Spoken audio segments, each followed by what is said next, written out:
Style తో సరికొత్త designs తో ఎస్కేటీ గోల్డెన్ డైమండ్స్ ఈ జూలై 5న నల్లకంటలో గొప్ప ప్రారంభం.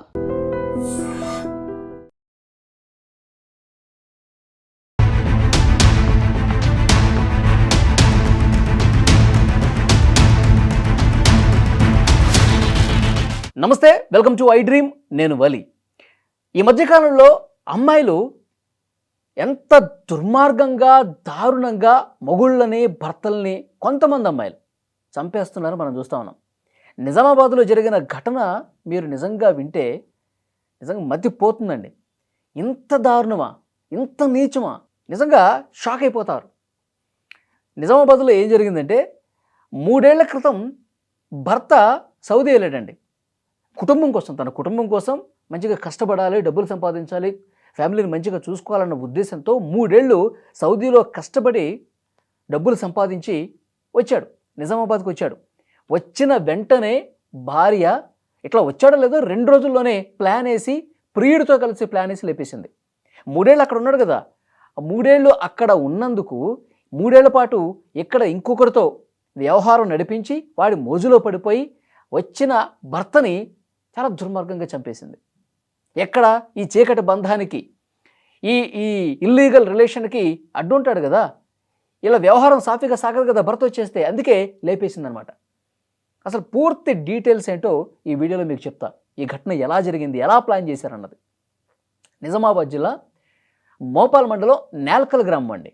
ఆ నేల్కల్ గ్రామంలో దాయిని ప్రశాంతు, సంధ్య వీళ్ళిద్దరూ భార్యాభర్తలు, పెళ్ళై కూడా కొన్ని సంవత్సరాలు అవుతుంది. ఇంతకుముందు నేను చెప్పినట్టు ఈ ప్రశాంత్ అనేవాడు 3 ఏళ్ల క్రితం సౌదీ వెళ్ళాడు, ఫ్యామిలీ కోసం కష్టపడటానికి వెళ్ళాడు.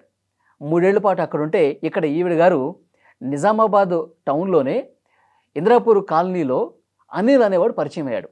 ఆ పరిచయం అయిన తర్వాత ఆ ఫ్రెండ్షిప్ ఇంకా ఎక్కువైపోయింది, ఫోన్లు మార్చుకున్నారు, కాల్స్ చేసుకున్నారు. అది అనైతిక బంధానికి దారితీసింది, అక్రమ సంబంధం పెట్టుకున్నారు. ఎంత దారుణం అంటే జూన్ 27 వచ్చాడండి.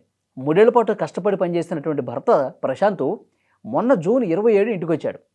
ఇంటికి వచ్చిన తర్వాత వీళ్ళకి ప్లాన్ వేసేసుకున్నారు, మనకి రెగ్యులర్గా కలవటం కష్టం, ఇక భర్తకి తెలిసిపోతుంది, నా మొగుడికి తెలిసిపోతే ఇక మన పని అవుటే, కాబట్టి భర్తనే లేకుండా చేసేయాలి అని చెప్పి ప్లాన్ చేసుకున్నారు. ఎవడు? ఈ ప్రియుడు అనిల్ అనేవాడు, అలాగే ఈవిడ సంధ్య, వీళ్ళిద్దరూ ప్లాన్ చేసుకున్నారు. ప్లాన్ చేసుకుని ఆ ఊళ్ళో ఉన్నటువంటి వెంకట సాయి అనే పర్సన్ నుంచి వాళ్ళ సహాయం తీసుకున్నారు. నువ్వు ఎలాగైనా మందు తాగిపించు, బాగా మందు తాగిపించి ఆ మత్తులోకి వెళ్ళిపోయిన తర్వాత డాబా మీద నుంచి తోసే, ఆ మందు సిట్టింగ్ కూడా పైన డాబా మీదే పెట్టని చెప్పి వాళ్ళు ప్లాన్ చేసుకున్నారు. ఎందుకంటే ఊళ్ళో పర్సన్ కదా, అంతకుముందు ఫ్రెండ్స్ ఉంటారు కదా ఊళ్ళో, ఆ వెంకట సాయి అనేవాడు ఫ్రెండ్ అనమాట. సో వాడు ఆ మాట చెప్పి ఈ మాట చెప్పి ఇదా మంచిగా చాలా రోజుల తర్వాత ఇచ్చావని చెప్పి కలిసి కూర్చోవటం, మందు తాగటం. మత్తులోకి జారుకున్న తర్వాత ఈవిడ గారు ఫోన్ చేసింది మళ్ళీ వెంకట సాయికి. ఏంటి మత్తు బాగా ఎక్కిందా, ఇంకా హోస్ట్లో ఉన్నాడా, ఏమన్నా అర్థమవుతుందా అతనికి, ఇంకా మత్తు ఎక్కకపోతే ఇంకా మందు తీసుకురా, ఇంకా మందు బాగా తాగిపించు, అసలు ఏమీ తెలియకూడదు అతనికి, అంత మత్తులోకి వెళ్ళిపోవాలి, అప్పుడు మాత్రమే నువ్వు డాబా మీద నుంచి తోసేయాలి అని మళ్ళీ ఫోన్లో ఇన్స్ట్రక్షన్స్ ఈవిడ గారు. సరే దాని ప్రకారమే ఇంకా మందు తీసుకొచ్చాడు, ఇంకా ఫుల్గా మద్యం తాగించి అట్లాగే పడిపోయినాడు. పడిపోయిన తర్వాత ఈవిడ గారు చెప్పిన ప్లాన్ ప్రకారం ఆ వెంకట సాయి అనేవాడు డాబా మీద నుంచి తోసేసాడండి. తోసేస్తే అంత ఎత్తు నుంచి కింద పడిన తర్వాత విపరీతంగా దెబ్బలు తగిలిన తర్వాత బతికే ఉన్నాడు, చావలా. గాయాలు, ఒంటి మీద గాయాలు బాగా అయినాయి. చావు పోయేసరికి అది చుట్టుపక్కల ఉన్న వాళ్ళు అరే మందాగి పడిపోయాడని చెప్పి అనటం, తర్వాత ఈ వెంకట సాయి అనేవాడు సంధ్యకి ఫోన్ చేయటం, మే ఆయన ఇట్లా మందెక్కిపోయి జారిపోయి పడిపోయాడని చెప్పటం. సో వెంటనే వీళ్ళందరూ కూడా వచ్చేసి గవర్నమెంట్ హాస్పిటల్కి తీసుకెళ్లారు. గవర్నమెంట్ హాస్పిటల్ తీసుకెళ్తే వాళ్ళు ట్రీట్మెంట్ స్టార్ట్ చేస్తే, లేదు ఇక్కడ సరైన ట్రీట్మెంట్ అందట్లేదు, మేము ప్రైవేట్ హాస్పిటల్కి తీసుకెళ్తామని చెప్పి ప్రైవేట్ హాస్పిటల్కి తీసుకెళ్లారు. అక్కడ కాసేపు ఉంచారు. ప్రైవేట్ హాస్పిటల్లో ఉంచి ఇక్కడ ట్రీట్మెంట్ ఇస్తే మళ్ళీ బతికేస్తాడు అని చెప్పి వీళ్ళు ఏం చేశారు, మేము ఇంకా పెద్ద హాస్పిటల్కి తీసుకెళ్తాం అని చెప్పి మాయమాటలు చెప్పి అక్కడ ఉన్నటువంటి వైద్యులకి మేము ఇక్కడ ట్రీట్మెంట్ చేయించమని చెప్పి అక్కడి నుంచి డైరెక్ట్గా ఇంటికి తీసుకుపోయారండి. ఇంటికి తీసుకుపోయి అప్పటి వరకు వాళ్ళు ఎక్కించినటువంటి ఆ సెలైను అవి అలాగే ఉన్నాయి. అందులో ఏం చేశారు తెలుసా, ఇంకెంత దుర్మార్గం చేశారంటే ఆ సెలైన్లో మత్తు ఇంజెక్షన్లు, దాంతోపాటు ఈ బాత్రూంలో క్లీన్ చేసే ఆ లిక్విడ్ ఉంటుంది కదా, ఆ లిక్విడ్ ఆ సెలైన్ బాటిల్లో నింపేశారు. మొత్తం బులుగు రంగు అయిపోయింది. ఆ సెలైన్ ద్వారా ఆ మత్తు మందు అలాగే ఆ బాత్రూమ్లు క్లీన్ చేసే టాయిలెట్లు క్లీన్ చేసినట్టే ఆ లిక్విడ్ మొత్తం కూడా నరాల్లోకి పంపించారండి. ఎంత దారుణం చూడండి. వెళ్ళిన తర్వాత ఒక అరగంట తర్వాత గిల్ల గిల్ల గిల్ల కొట్టుకుంటున్నాడు. ఇప్పటికే పూర్తిగా మత్తులో ఉన్నాడు. తీవ్రంగా గాయాలైపోయి ఉన్నాయి. మంచి హాస్పిటల్‌కి తీసుకెళ్ళి ట్రీట్మెంట్ చేస్తారని చెప్పి ఇంతకుముందు ఆ వైద్యులు అనుకున్నారు. కానీ వీళ్ళు ఇంటికి తీసుకెళ్ళి ఇంత దారుణం చేసి గిల గిల గిల మంచం మీద కొట్టుకుంటుంటే అప్పుడు వీడు సంధ్యతో పాటు ప్రియుడు ఉన్నాడు కదా! వాడు కూడా వచ్చాడు. అందరూ కలిసి ముఖం మీద తిండి పెట్టి నొక్కేసి ఊపిరాడకుండా చేసి ఒకవైపు విషం లోపలికి ఎక్కిపోయింది. గిలగిల కొట్టుకుంటున్నాడు. వీడు ఇంకా చావడేమో అని చెప్పి ఊపిరాడకుండా చేసి చంపేశారండి. చంపేసి ఈ వెంకట సాయి అనేవాడు అనిల్ వెళ్ళిపోయాడు. ఇద్దరు వెళ్ళిపోయారు. ఈ సంధ్య ఇతను చనిపోయిన తర్వాత భర్త చనిపోయిన తర్వాత అప్పుడు ఫోన్లు చేయడం మొదలుపెట్టింది అత్తగారికి. అంటే చనిపోయిన ప్రశాంత్ వాళ్ళ అమ్మకి వాళ్ళ ఫ్యామిలీ మెంబర్స్కి అందరికీ ఫోన్లు చేస్తూ ఉంది. వచ్చాడు, మందు ఆగాడు, ఆల్కహాల్ బాగా తీసుకున్నాడు, తాగేశాడు, మేడ మీద నుంచి కింద పడ్డాడు, హాస్పిటల్కి తీసుకెళ్తే కష్టం అని చెప్పేసి అన్నారు. ఇక ఇంకో హాస్పిటల్కి తీసుకెళ్తుంటే దారిలోనే చచ్చిపోయాడని చెప్పి ఈ విధంగా నాటకాలు ఆడటం డ్రామాలు ఆడటం స్టార్ట్ చేశారు. అయితే వీళ్ళ తల్లికి భర్త ప్రశాంత్ వాళ్ళ తల్లికి ఒక అనుమానం వచ్చింది. అసలు నా కొడుకు సౌదీ నుంచి వచ్చాడు కదా, అసలు వచ్చిన సంగతి నాకు ఎందుకు తెలియదు? అతను సౌదీ నుంచి 3 ఏళ్ల తర్వాత నా కొడుకు వస్తే కనీసం నాకు చెప్పాలి కదా, నా కొడుకు వచ్చినట్టు చెప్పాలి కదా. సరే మందు తాగి కింద పడ్డాడు, కింద పడ్డప్పుడన్నా అరే తాగి పడిపోయాడు నీ కొడుకు అని చెప్పి ఫోన్ చేసి చెప్పాలి కదా, చెప్పలేదు. హాస్పిటల్లో ఉన్నప్పుడన్నా ఫోన్ చేశారా? చెప్పలేదు. ఇంటికి తీసుకొచ్చినప్పుడన్నా చెప్పారా? చెప్పలేదు. ఇప్పుడు చనిపోయాడని చెప్పి ఫోన్ చేసి చెప్పడం ఏంటి అని పోలీసులు కంప్లైంట్ ఇచ్చింది తల్లి. ఈవిడ అత్త కంప్లైంట్ ఇస్తే పోలీసులు ఇన్వెస్టిగేషన్ మొదలుపెట్టారు. మొదలు పెడితే అప్పుడు ఇతను ఏ రోజు వచ్చాడు, ఈ ప్రశాంత్ సౌదీ నుంచి ఏ రోజు వచ్చాడు, ఏ రోజు వీళ్ళిద్దరూ మందు తాగారు, ఈ 4-5 రోజులుగా అతను వచ్చిన దగ్గర నుంచి ఎవరెవరు కలిశాడు, ఏం ఫోన్లు మాట్లాడుకున్నారు, ఈ భార్య సంధ్య ఏం ఫోన్లు మాట్లాడింది, ఇవన్నీ కూడా రికార్డ్స్ అన్నీ బయటికి తీశారు. బయటికి తీస్తే చాలా క్లియర్గా ప్లాన్ మొత్తం పోలీసులకు తెలిసిపోయింది.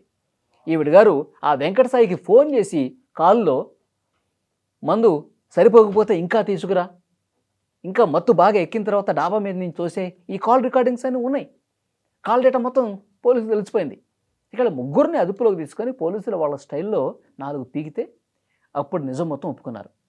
3 ఏళ్ళు నా మొగుడు ఇక్కడ లేడు, నేను అప్పుడు ఇతనికి పరిచయం అయ్యాను, మా మధ్య సంబంధం ఉంది, ఇప్పుడు భర్త వచ్చాడు కాబట్టి మా వ్యవహారం సాగట్లేదు, కాబట్టి మేము చంపాలనుకున్నాము, అందుకే ఈ వెంకట సాయి సహాయం కూడా తీసుకున్నాం. ఈయన మొత్తం పోసగుచ్చినట్టు పిన్ టు పిన్ ఏ రోజు ఏం జరిగింది, ఏం ఫోన్ మాట్లాడుకున్నారు, మందు ఎక్కడ కొన్నారు, ఇవన్నీ కూడా క్లియర్గా పోసగుచ్చినట్టు ఆ నిందితుల ముగ్గురు కూడా పోలీసులకు చెప్పేశారు.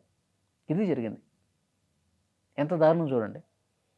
భార్యలు భర్తల్ని ప్రియుడి మోజులో పడిపోయి అక్రమ సంబంధాలకు, అనైతిక బంధాలకు, ఇల్లీగల్ కాంట్రాక్ట్స్కి వీళ్ళు అంటే ఒళ్ళు కొవ్వెక్కి మదమెక్కి దుర్మార్గంగా చేస్తున్నటువంటి ఇలాంటి సైకో అమ్మాయిల్ని, మహిళల్ని ఏం చేయాలండి? నిజంగా ఈ ఘటన విన్న తర్వాత ఇప్పుడు విన్నారుగా మీరు, ఏమనిపిస్తుంది మీకు? ఇలాంటి ఆడవాళ్ళు సమాజంలో ఉండాల్సినటువంటి అవసరం ఉందా? మొన్నే కదా మనం పూణేలో బిజినెస్ మ్యాన్ 600 కోట్ల వారసుడు కేతన్ అగర్వాల్ని ఎంత దుర్మార్గంగా చంపేశారండి. ప్రియుడు చేతన్ మోజులో పడిపోయి ఆ సియా గోయల్ ఏం చేసింది? అంత పెద్ద లోయ నుంచి మాయమాటలు చెప్పి ఇక అమాయకుల్ని నమ్మిస్తారు. మహానటులుగా మారిపోతారు వీళ్ళు. నీ మీద చాలా ఇష్టం ఉంది, చాలా ప్రేమ ఉంది, మనం హ్యాపీగా ఉండాలి, జీవితాంతం సంతోషంగా మనం ఉండాలని చెప్పి ఆ మాట చెప్పి ఈ మాట చెప్పి ఎంత చంపటానికి ప్లాన్. లోయ దగ్గర తీసుకెళ్ళి ఒక్కసారిగా తోసేసింది కదా ఆ బిజినెస్ మ్యాన్ని, కేతన్ అగర్వాల్ని. అంత లోయ నుంచి అమాయకుడు ఇంకా నన్ను పిచ్చిగా ప్రేమిస్తున్నాను అని భ్రమించినటువంటి ఆ అమాయకుడైనటువంటి కేతన్ అగర్వాల్ అంత పెద్ద లోయలో కింద పడిపోయి తీవ్ర గాయాల పాలపై తలకి పెద్ద దెబ్బ తగిలిపోయి ఆన్ ది స్పాట్ చనిపోతే కనీసం కనికరం లేదండి వీళ్ళకి.